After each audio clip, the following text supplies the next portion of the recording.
إسرائيلاوያን ምስናትና ተመሳሳሊ ግፍዒ ልወርዶም ዘርእና ለው ተመሳሳሊ ምስ እስራኤላውያን ትግፍዕ እውን ተመሳሳሊ ልበጽሐና ኩሉ ግዜ ሃምቲ ዕብራውያን ኣብ ግብጽ ኸይዶም ተጨንቆም ድነበሩ ትግራይ ኣብ ጭንቅላ ትግራይ ኣብ መከራ ኣላቲ ትግራይ ድድ ወለደቶ ክባጽሓ ይኽኣለ ሃም ዕብራውያን ወዲ ልተወለደ ብሙሉ ላብ ባሕሪ ይጥለቕላ ተባሃለ ሃም ድነበረ ትግራይ ልተወለደ ኩሉ ላብ ሞት ይኽዲእ ልበሃል ኣለቲ እግዚአብሔር ርዳእ ማእኸል እተይ ላብ ትግራይ ሙሴ ለኣ ካብ ባርነት ንድሕነሉ ሰላም ኮይንና ንድቅሰሉ ሰብኦ ፍርዲ ኣትየሉ ወላዲ ድምርቐሉ ውላድ ድእዘዘሉ እግዚአብሔር ድምለኸሉ ግዜ ሰዓት ይሃበና እግዚአብሔር ኣምላክ ሃምና ራሄል እንባና ሃምና ራሄል እንባ ኣብ ሰማይ በጽሑ ምሕረት ዳምጽእ ሙሴ ብሰላም ድመርሕ መራሒ ይሃበና እግዚአብሔር ኣምላክ ምን ሕማቕ መን ጽቡቕ ኣይንፈልጥ ንሕና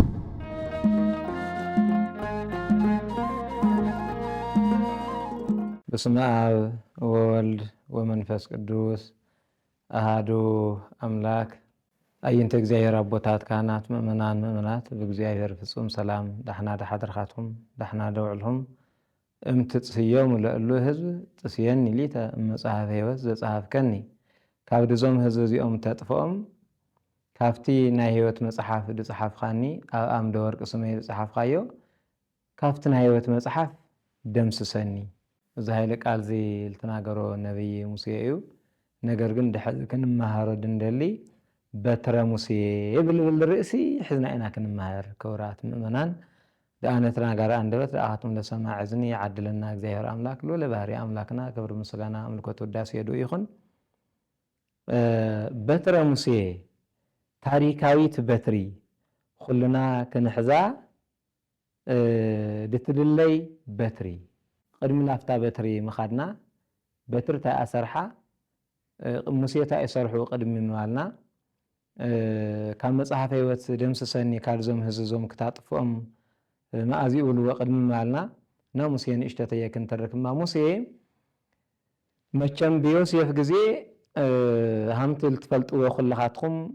كاب اسرائيل لاو ግብጽي بسدت لخرليو سبعي حدي نفسي خوينم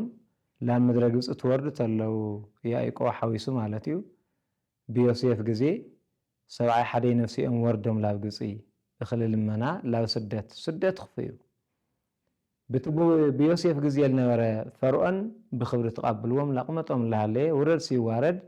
ኣብል ሙሴ ለበጽሐ ፈርዖን ግን ብጣዕሚ ሕማቕ ፈርዖን ነሩ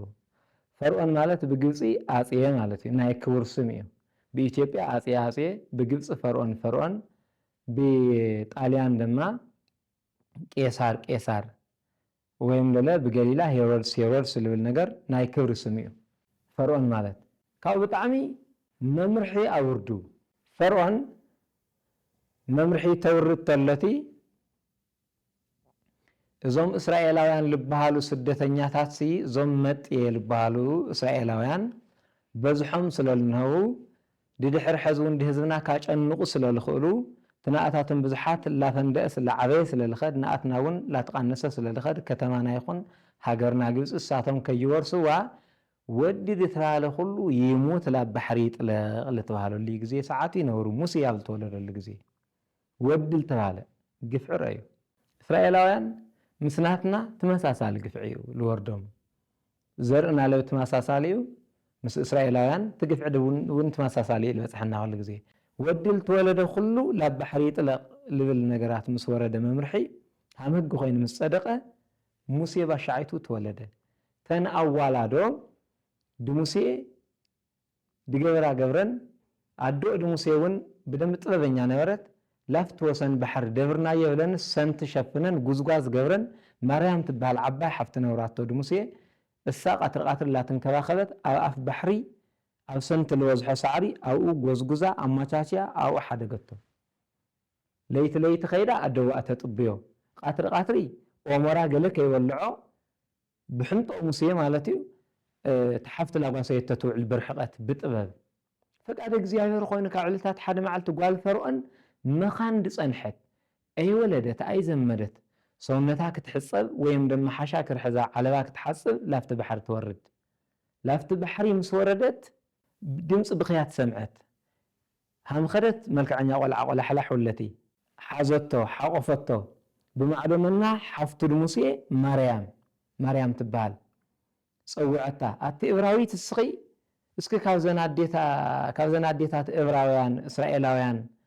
وداتن لاب بحر طلقن كصن حيئن ما كااتن حنتمص لي بزقول عزوا باصحا دتهبني ودي كونني تلا دمن صوعاتلا እግዚአብሔር ጥበው አደዋ صوع መጻት አፍት ቤተ መንግስት ተኸዳ አዋጽሐተ ባዕላ ምስባጽሐ ሙሴ ላበለ ዕብራዊ ሙኻኑ እስራኤላዊ ሙኻኑ ላትፈለጥ ኸደ ካብ ዕለታት ሓደ መዓልቲ ድፈርዖን بصفعت وقعه ويم دما بچنجر بصاونا وقعه كقاتل بله اي ايايو لا تتاغالو تمام صحته مالتي ازكو قلعايو هصانكو حوتاو خيله افو يغرس انجرا مسلو تولو اسكي تغرس نريو لهم حواهم هو مسي غنا بهصانو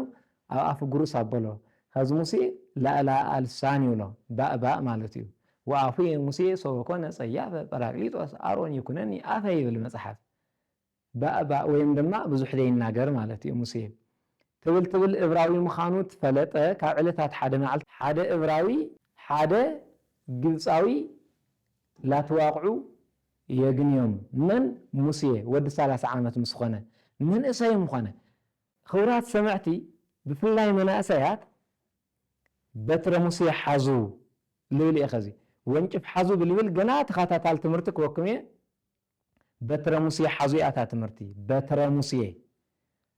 موسى رزم قاتالي مسرخوم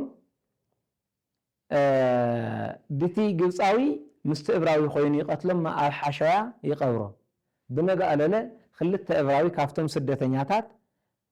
سدتنياتات خلت يتصالو كافتم قفعد وردهم له مالتي كافتم مكراد وردهم له إبراويان خلتيهم يتصالو موسى يرخوهم يقلاقلهم حدا تاولوت كاشنف ولد ناره نسخه همزه تمالي دغصاوي لقاتل خايو ده ان لتقاتلن انت دي بكم قتلكو تمالم لغصاوي ده انا خطقاتلن دي ولا اذ ነገር ዝሰምዑ ዲውሉ ደንገጸ አዚያን እሺ ተመርተከን ዋህ ኸውራን መናን ንስኹም ከተያጋኒኩም ታራኽብኩም ወላ ታራኽብኩም ደቅ አንተ አዲ ደቅ አንተ መረባ ዕብራውያን በስደት በመከራ በሽግር ተቀመጡ ያኹም نسخهم ختارخوكم خلتيكم تواقعوا دولا تግራይ خنسنسات ከተዋقعي ታይ ኮይንኺ መንእሰያት ትግራይ ንስንሳትኩም ክትገጥሙ ታይ መጽኩም ዕብራውያን ንስንሳትኩም ለገል ዳግጥም ታይ መጽኩም ደበለ ሙሴ እስከ አነ ከመንእሰያት ትግራይ ንስንሳትኩም ዳግጥም ታይ መጽኩም መርሕቲ ሲሳሐቱ ንስንሳትኩም ዳዋቅዕሲ ታይ መጽ ንስንሳትኩም ዳዋቅዕ ታይ መጽ በለ ሙሴ إذا نجار زت سمع ديولو شفتن لا برخا خده لا بيوتر لبهال سباي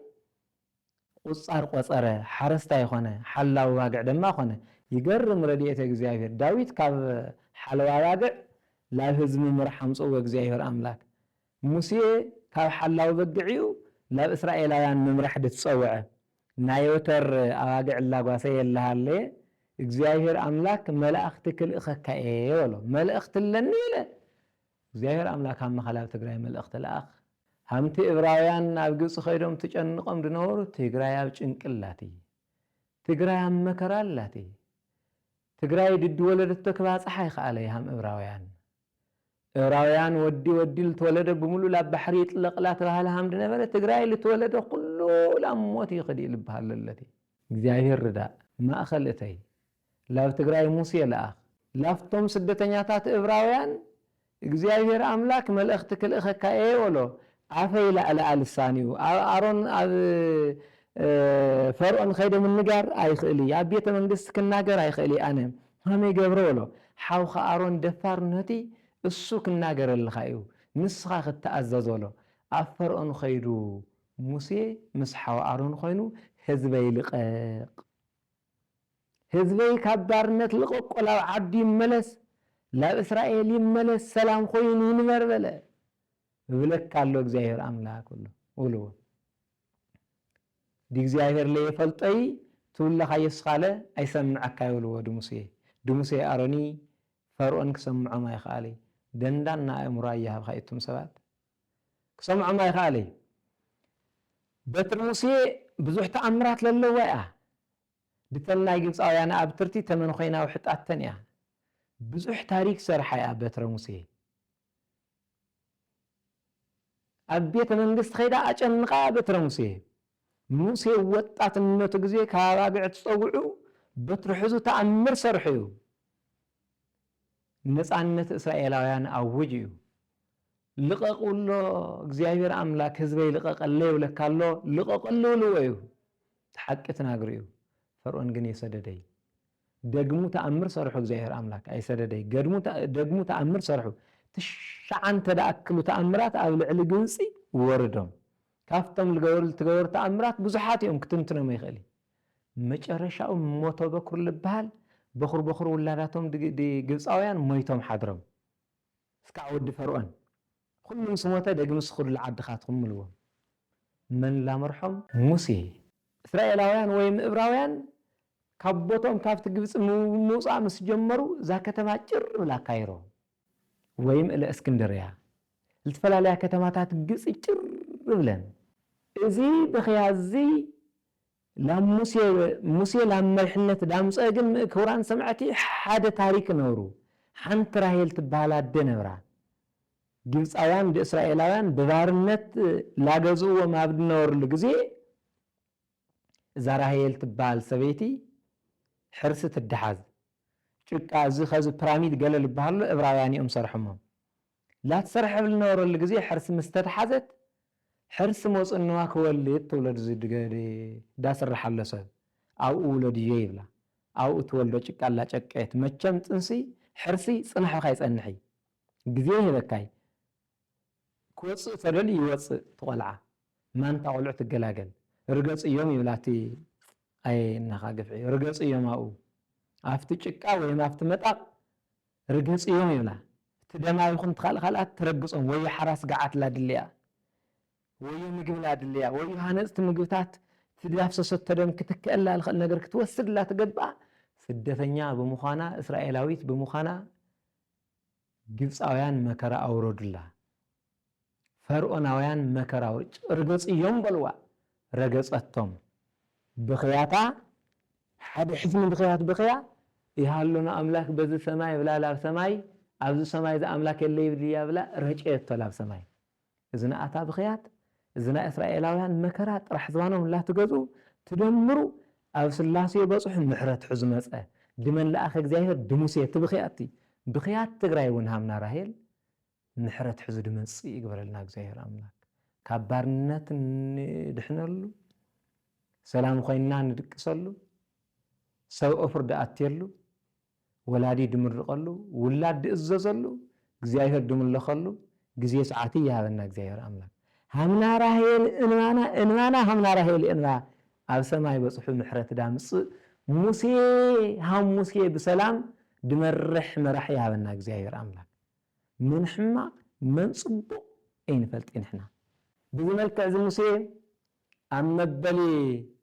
ካብ 10ኛ መቶ በኩር በሉ ሕዝኹም ክዱ በሎም ፈርዖን ጭር በለ እዛ ከተማ እግዚኣብሔር ኣምላክ ግን እንታይ ገብሩ ብዝባኖም ፀሓይ ልዕሊ ፍርቂ ሚልዮን ህዝቢ እዩ ልዕሊ ፍርቂ ሚልዮን ህዝቢ ኣንስታ ኣይተቆፀራይ ቆልዑ ኣይተቆፀሪ ህንድዝና ትግራይ ህዝቢ ማለት እዩ ደርጋ ፍርቂ ሚልዮን ኣወዳት ፍርቂ ሚልዮን ኣጓላት ካብኦም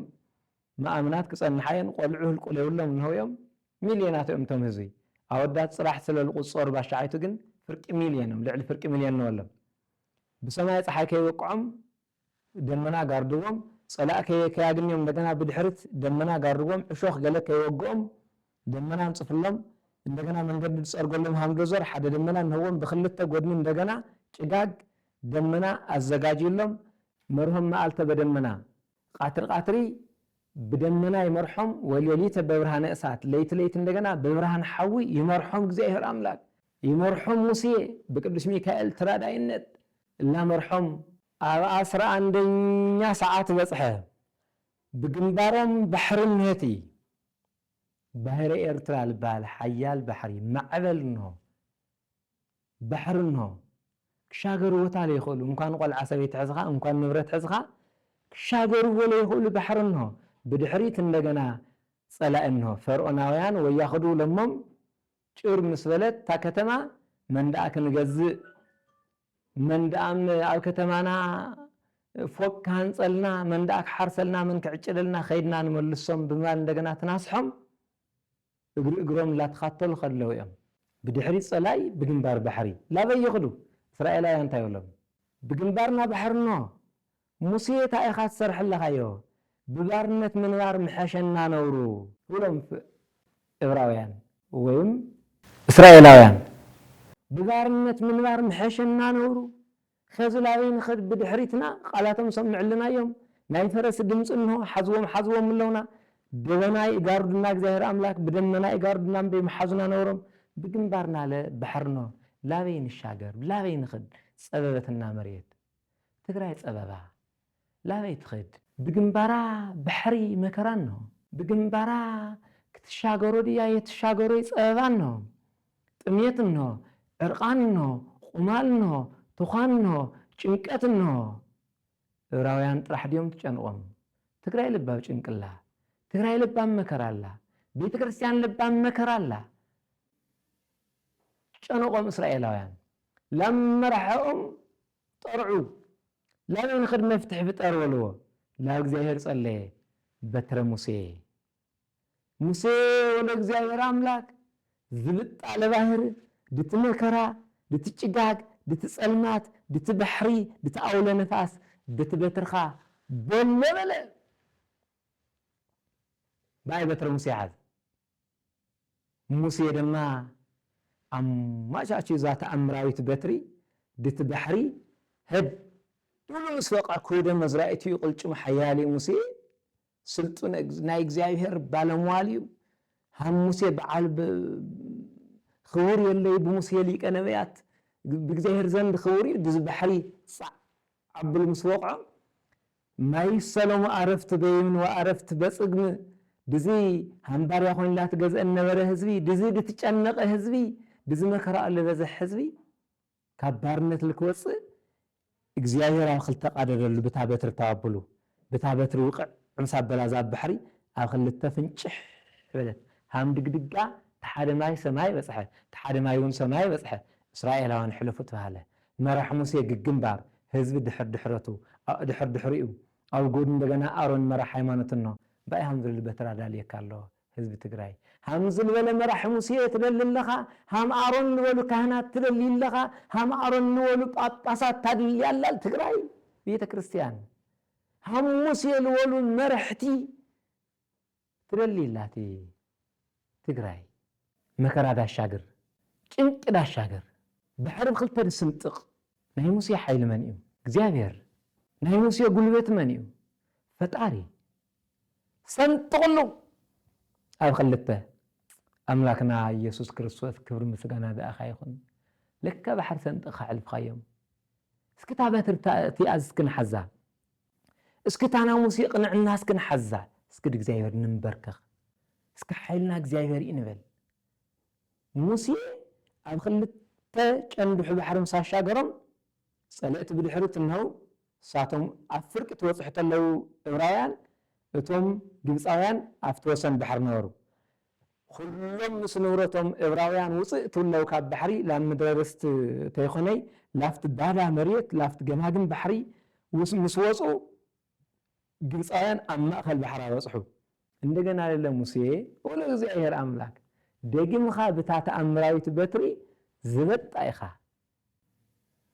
ውቅዕ ዕምሳ በላ ዛ ባሕር ግጥም ግብፃውያን ኣብ ማእኸል ኣለሃለዩ ኣብ ኣትሰጥሞም ቃረዩ ግፍዕ ድሰርሕ መወዳእታኡ ፈርዖን እዩ ድኾን ሕመቕ ልሰርሕ ብህዝቢ ሃምባርያ ገብሩ ዳጨንቕ ብህዝቢ ቃትሌቲ ሰንሰን ዳብል መወዳእታኡ ፈርዖን እዩ ማይ ዱሕጦ እምበኣይ በትሪ ሓዝ መንእሰይ ትግራይ እምበኣይ ሙሴ ይኹን ህዝቢ ካሻግር تقرأ بحر لاتي سدت الوازان بحر إلى اللي تماجي لا تقعد حدر له الشاقر ربا موسيقينا لا تقرأ هذا أو جنكاتي توحط للتي بترح سخاب بس سخا كاب جنكات عادحنا እስራኤላውያን ተሻገሩ ብጽቡቕ መሪሕነት ስለምግቦም ነገር እንደገና ሃመይ ክኾን በለ ሙሴ ስለምግቡ ዲጭነቕ መራሒ ኣየ ሙሴ ብሩክ ቅዱስ ሙሴ ለለ መራሒ ያበና እግዚአብሔር አምላክ ስለ ህዝቡ ዲጭነቕ ባሕሪ ሰምጥቑ ሕልፍዎምስ ስለ ህዝቡ ዲጭነቕ ሙሴ እንደገና ካብ ባሕሪ ክልተ ነገር ገብርሎም ካብ ሰለስተ ነገር ካብ ባሕሪ ኣውፅእ ካብ ባርነት ኣውፅዎምስ ካብ ጸላኢ ባሕሪ ሰምጥቑ ኣሻግርዎምስ ለለና ህዝቡ ለለ ታይ ክበልዑ ታይ ክሰትዩ ትጨነቐ ኣይዞኻ በሎ እግዚአብሔር ኣምላክ ወኣውረደ ሎሙ መና ይብልኡ ካብ ሰማይ ርእየቱ ጻዕዳ ጣዕሙ መዓር ድኾነ ሃም ዝናብ ኣዝነበሎም ደበቆሎ ወይ እንብሎ ማለት እዩ ንሕና ብኸባብና መፀውዒ ደበቆሎ መና በቃ ህንድልየትካ ክትበልዕ ህንድልየትካ ሃም ድሙቼካ ማይ እውን ኣፍለቆሎም ፅሩይ ማይ ንጹህ ማይ ምንጭ ማይ ኣፍለቆሎም እግዚአብሔር እንደገና ለለ ደበቆሎ ማረዩ በልዑ ሰተዩ 40 ዓመት ሙሉ ብትጨምጨምዎ ጫማ እንተይ ኣረገይ ብትኻደንዎ ክዳን እንተይ ትወድአይ ደበቆሎ ካሰማይ ላውረደሎም ተቐመጠ ሙሴ ሕንበሻ ዳብልዐና መራሒ ደሊ ኣለና ንሕና ሃም ሙሴ ኮይኑ ባሕሪ ዳሻግረና ፀባ ዳሻግረና ደሊ ኣለና መን ይኻስኻ ኣታ መንእሰይ ትግራይ ኢኻ ሙሴ ይኹን በዓልኻ ህዝብኻ ሻግር ካብ መከራ ህዝብኻ ውፅእ ካብ ባርነት ካብ ዕለታት ሓደ መዓልቲ ቶም ህዝቢ በድሎም እግዚአብሔር ኣነ ካልእ ህዝቢ ኣብ ብዙሕ ህዝቢ ክሸመካ እየ ዞም ህዝቢ እዚኦም ግን ከጥፎኦም እየ ካገፀ መሬት ትብል እግዚአብሔር ኣምላክ ኣየ ፈጣሪ ካብ ድኦም ኣጥፍእኻ ኣብ ካልእ ህዝቢ ክትሸመኒ ካብ መፅሓፈ ህይወት ደኣነ ሰርዘኒ ደምስሰኒ ወሎ ብበዓሉ እንተይ ይኾነይ ድህዝቡ ዳ ቀድም ሙሴ መራሕ ማለት ብበዓሉ እንተይ ይኾነይ ድህዝቡ ዳ ቀድም መራሕ ማለት ኣምላክና በትረ ሙሴ ሕዙል ገዝእና መራሕ ፍጠረልና በኣይ ትግራይስ ብባሕሪ ኣትኻባለላት ትግራይስ ብባርነት ኣትኻይባለላት ዙርያ መለሻ ትግራይ ደቃለይ ትበተኑ ተኣከቡ ዓድኹም ኩንንዑ ሃም ሙሴ ለበለ መራሕለ ልክህበና ላ እግዚአብሔር ጸሎት ግበሩ ኩልኻ ኣብዚ ኣልገብራ መራሒ ሃይማኖትኩም ነጋዳ ይኹን ሓረስታ ይኹን ወጣት ይኹን ኣረግት ይኹን ኩልኻ ትድቅስ ተለኻ ትለዓል ተለኻ ሓሳብኻ ሃም ሙሴ ለበለ መራሒ ፍጠረልና እግዚአብሔር መልእኽቲ እዚያ ወስብሐት ለእግዚአብሔር